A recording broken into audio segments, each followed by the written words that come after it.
Oke, Assalamualaikum warahmatullahi wabarakatuh. Kembali lagi dalam acara Enki Talk Show. Nah, hari ini kita kedatangan tamu yang tidak kalah spesialnya dari hari kemarin. Jika hari kemarin kita memanggilnya Umi, nah hari ini Ustazah.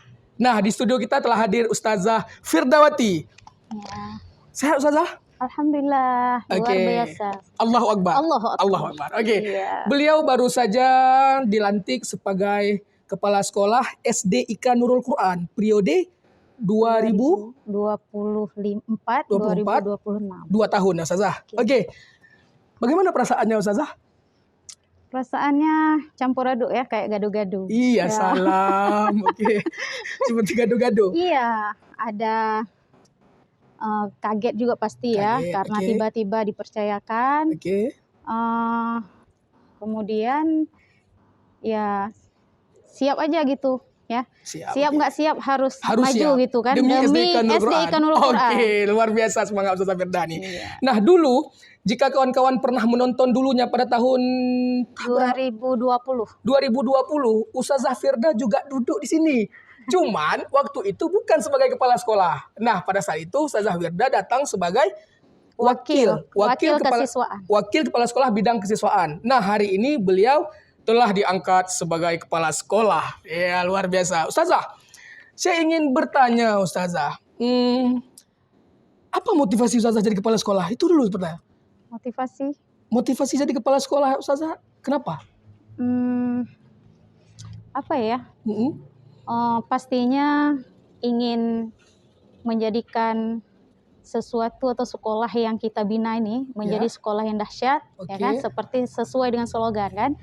Terus tujuan yang paling utama adalah mendidik atau membina anak-anak generasi ke depan itu menjadi anak-anak yang memiliki akhlak mulia seperti Rasulullah. Amin.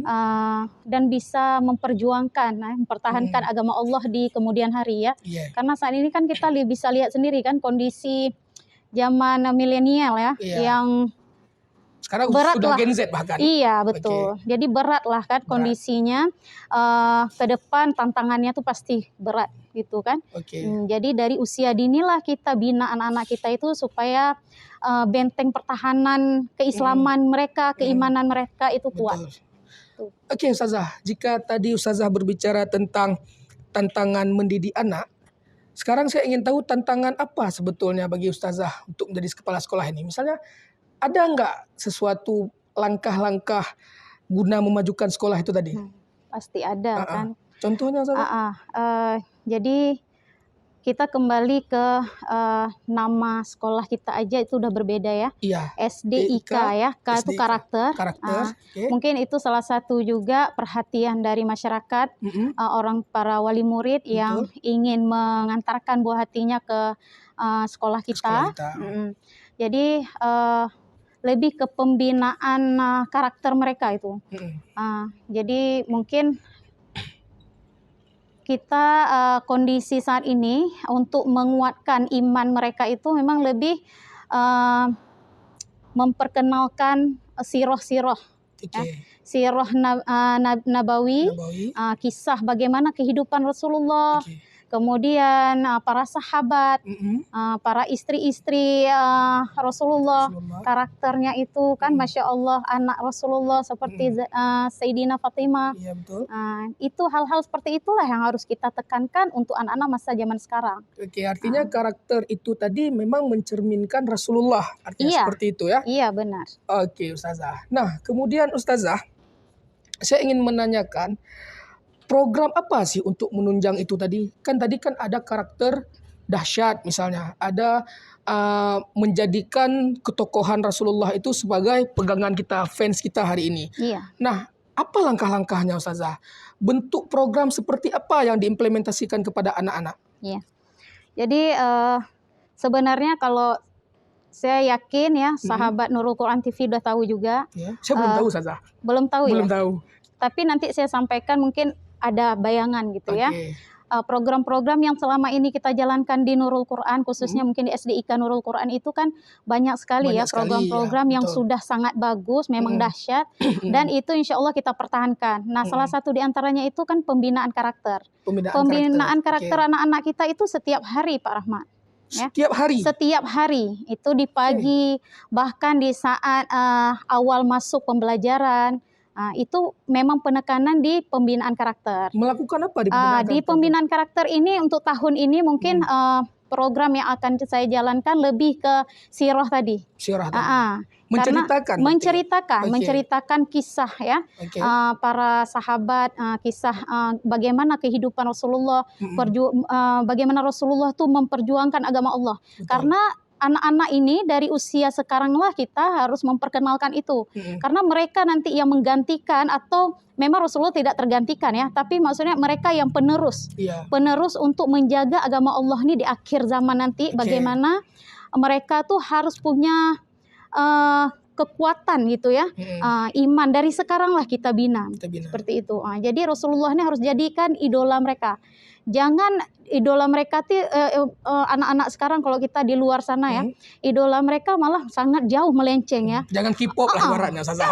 Ya Allah, astagfirullah itu ya. Jadi mungkin itu Pak Rahmat harus kita kuatkan memang di bagian itu. Oke, Ustazah, luar biasa. Nah, kemudian Ustazah, ini kan secara pembentukan karakter, nilai-nilai religius Islamnya kan itu udah sangat mendasar, artinya sudah dilakukan.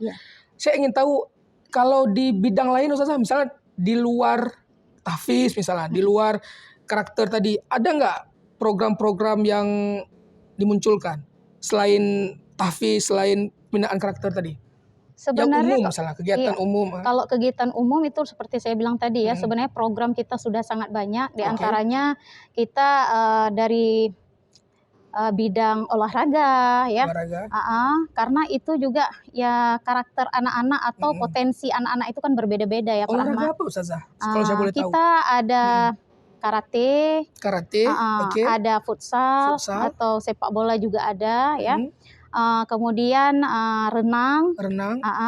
Tapi untuk tahun kemarin kita tiadakan dulu renang, gitu ya. Tahun kemarin? Tidak ada, tapi sebelumnya ada. Insya Allah ke depan akan kita usahakan ya. Sip. Kemudian badminton juga ada.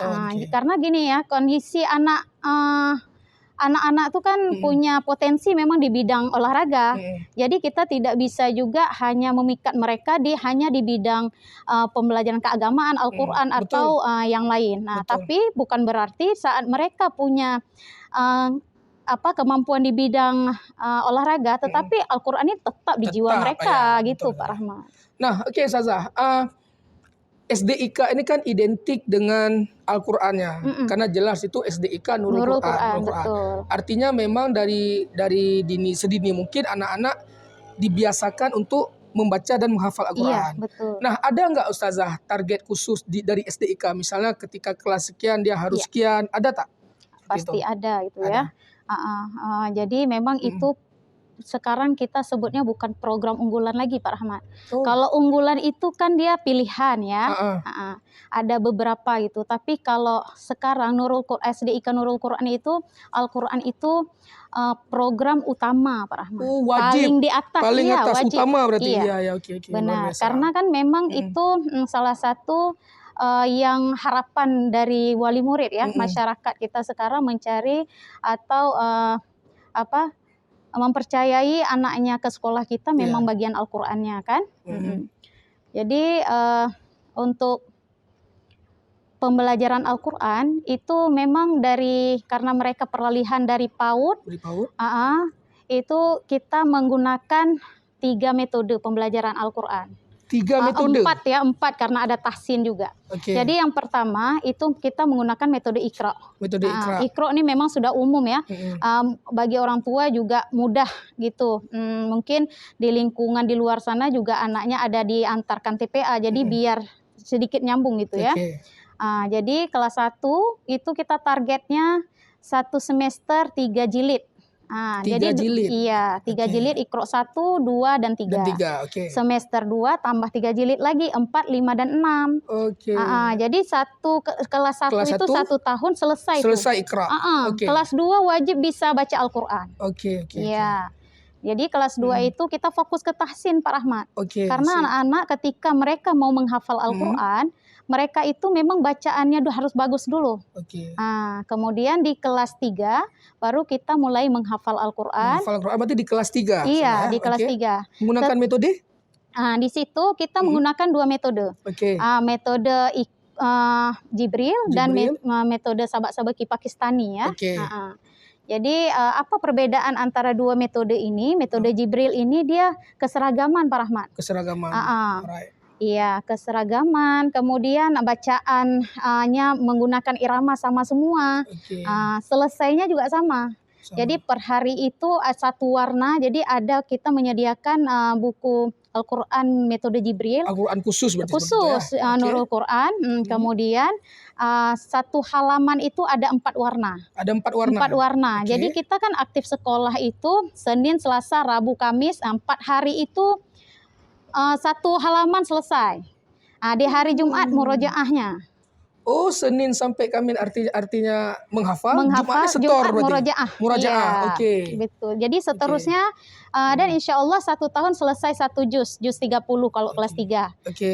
Kelas 4 juz 29, kelas 5 juz 28, kelas 6 murojaah secara keseluruhan 3 juz. Jadi target sekolah SDIK tuh 3 juz bisa hafal Quran. Masya Allah. Berarti tadi Ustazah kan ada satu lagi Ada artinya satu lagi. metode itu Betul. di kelas berapa tuh Ustazah? Nah, metode satu lagi itu metode Pakistani ya. Itu itu lebih mandiri Pak Rahmat. Kalau metode Jibril tadi itu ditransfer oleh gurunya di kelas secara menyeluruh sama-sama. Kalau metode Pakistani itu anak-anak ini lebih mandiri. Jadi duduk kita udah menyiapkan fasilitas pondok-pondok di sekolah. Jadi itu per kelompok satu pondok itu sekitar 7 orang. Juga dibimbing, Ustazah? Dibimbing oleh satu guru. Oleh satu guru Al-Qur'an berarti. Iya. Jadi kita kalau kelas 3 nih ya, membahas kelas 3 itu kan ada 4 rombel ya. 4 rombel itu ada setiap rombelnya ada satu kelompok sabak-sabaki. Sabak-sabaki. Jadi sabak-sabaki ini dia anak-anak yang memiliki potensi lebih untuk dalam hal menghafal ya. Jadi kekuatan menghafal dia tuh mungkin lebih di atas rata-rata dan penyaringan atau seleksinya itu di kelas 2 mereka. Oh, diseleksi dari awal iya, berarti? dari tahsin tadi. Karena kan di kelas 2 tuh kan tahsin 1 tahun. Kita di situ sudah lihat tuh potensi bahkan di semester 1 kelas 2 udah nampak. Sudah nampak. Ini anak ini bagus bacaannya, makharijul hurufnya udah bagus, hukum tajwidnya udah pas ya. Jadi dari situlah kita perekrutan dan dites khusus, tidak guru yang bersangkutan yang mengajar dia yang melanjutkan. Jadi ada pengetes khusus Pak Rahmat. Oh, dites lagi oleh guru yang sembarangan lain. kalau pembelajaran Al-Qur'an gitu. Iya, ini kan menjadi jadi satu ini juga ya untuk para sahabat Nurul Quran TV ya kan. Apakah mungkin dijalankan di TPA jangan langsung guru yang mengajarkan hari-hari itu yang melanjutkan. Jadi harus ada guru lain yang harus ngetes. ada guru khusus pengetesnya. Jadi kualitas bacaan Al-Qur'an itu semakin bagus. Terbukti lah ibaratnya. Iya, kan? benar. Oke, Ustazah. Pertanyaan terakhir Ustazah ini. Kalau berbicara tahfiz, sebetulnya kan hampir seluruh sekolah Ustazah ada program tahfiz itu. Mungkin metodenya yang berbeda atau caranya. Saya ingin tanya ini, apa sih yang membuat SDIK ini tetap eksis sampai sekarang? Karena kalau berbicara Quran ini seperti ya Ustazah, hampir seluruh sekolah sebetulnya ada Quran. Betul. Apalagi sekolah-sekolah yang swasta mungkin yang memang brandingnya itu adalah Al-Quran. Apa sih Ustazah tipsnya? Karena apa SDIK ini tetap eksis? Oh gitu ya. Mungkin kami berdasarkan real di lapangan ya saya bicara nih.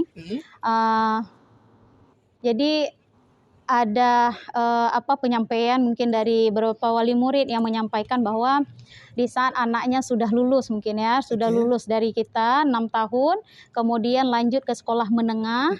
Nah, di situ mungkin ada sedikit perbedaan ya. Baik itu program mungkin ada ya beberapa yang berbeda. Nah, mungkin lebih saya kerucutkan atau rincikan lebih ke pelayanan Pak Rahmat mungkin Pelayanan ya. guru kita, Iya, karyawan. guru karyawan. Iya. Oke, contohnya Ustazah? Guru kita di sini saya melihat memiliki karakter yang luar biasa. Seperti karakter dahsyat tadi. Ya, tentunya. iya dong. Jelas. Karena kan perekrutan awal guru karyawan itu kan kita pasti melihat ya poin itu kan. Karena seorang guru ini kan menjadi satu panutan ya. Betul. Dan yang dilihat semuanya tuh. Oke. Dari penampilan guru itu, cara berbicaranya dan seterusnya. Nah, jadi mungkin itu Pak Rahmat lebih ke pelayanan guru kita itu luar biasa, mendidik anak-anak kita, baik dari makan minumnya itu diatur, jangan sampai makan sambil berdiri. Gitu. Makan pun diatur. Diatur. Okay. Karena kita juga di situ ada mengajarkan 40 hadis arba'in, mungkin hadis yang agak pendek ya kita pilih. Itu kita kenalkan dari usia dini. Nah, salah satu hadis itu ada juga mengenai tentang kebersihan gitu kan. Jadi di saat anak-anak istirahat itu ada penyampaian dari kesiswaan. Membaca hadis itu langsung gitu. Jadi teori dan pelaksanaan prakteknya langsung itu. Iya, Oke, luar biasa pemirsa. Sangat rinci dan jelas. Habis pertanyaan saya, semuanya sudah dilibas oleh Ustazah Firda. Oke Ustazah Firda, terima kasih telah hadir di studio kita. Kita doakan semoga ke depan SDIK lebih baik dan selamat menjalankan tugas. Semoga tetap semangat, jangan mengeluh Ustazah. Insya Allah SDIK di tangan Ustazah lebih bagus ke depannya. Amin. Akhir dari segalanya, wabillahi taufik wal hidayah. Wassalamualaikum warahmatullahi wabarakatuh.